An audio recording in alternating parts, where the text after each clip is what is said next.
Kinsa kahay mas bugat sa kasing-kasing ni Presidente Bongbong Marcos? Kinsa kahay mas paboran ni Presidente Bongbong Marcos? Kini ba si Mayor Mike Rama or si Governor Gwen Garcia? Tagdon kaha ni Presidente Bongbong Marcos ang kasong administratiba nga gipasaka ni Mike Rama batok ni Governor Gwen Garcia. Timan-e nga usa si Governor Gwen Garcia sa nakatabang sa kadaugan ni Presidente Bongbong Marcos human nga nakakuha kini og makabungog nga boto si Presidente Bongbong Marcos diri sa province of Cebu, mga kabombo. Human sa kadaugan ni Presidente Bongbong Marcos gani gihimo nga DOT Secretary ang anak ni Gwen Garcia nga si Attorney Cristina Garcia Frasco, atuaga Tourism Secretary, tungod kay nakatabang usab si Attorney Frasco sa kadaugan ni Presidente Bongbong Marcos, mga kabombo. Unya si Mike Rama nakatampo man pud siya sa kadaugan sa presidente. Apan sa akong tan-aw daw sa mas duol sa kasing-kasing ni Presidente Bongbong Marcos ang mga Garcia. Hilabi na nga sa nakalabay nga buwan, may tambong pagyod si Mike Rama sa prayer rally didto sa SRP nga gipasiugdahan sa mga Duterte. Dako akong pagtuo nga wa gyud makauyon si Presidente Bongbong Marcos atong hitabua. Katong prayer rally diri sa SRP, mga kabombo. Pero arita sa kaso nga gipasaka ni Mike Rama batok ni Gwen Garcia. Tungod sa pagpanghilabot ni Governor Gwen Garcia nga ipahunong ang trabaho sa BRT project at tubangan sa Capitol Building, nasuko ang mayor. Nasuko ang mayor ani tungod kay matod pa Rama walay katungod ang gobernadora nga mupahunong sa BRT project nga naa nahimutang sa jurisdiction sa Cebu City o budgetan kini sa national government. Ang national government nangita og kwarta para aning BRT project, mga kabombo. Apan sa habig usab sa gobernadora, matol pa niini nga yuta man sa Capitol nga gitrabaho sa kontraktor sa BRT unya nakalapas pod sa gitawag og heritage law.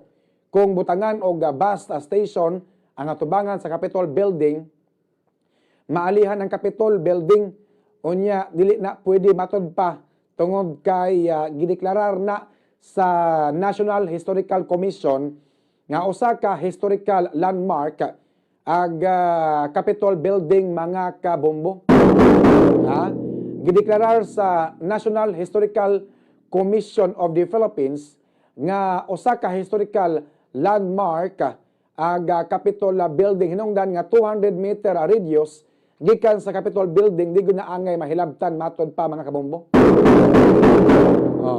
Onya matod pa nga sa pangutana nganong karon pa man mitingog si Governor Gwen Garcia, unsa may rason?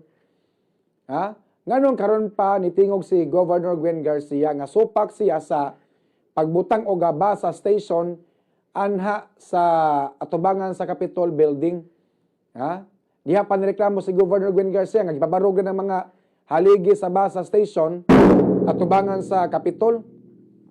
Sa una pa unta to, sa wala pagisugdan ang project, gani atol sa groundbreaking sa BRT project, niapil pagkupot sa pala si Governor Gwen Garcia, ni-deliver pa siya message kung unsa kanindot.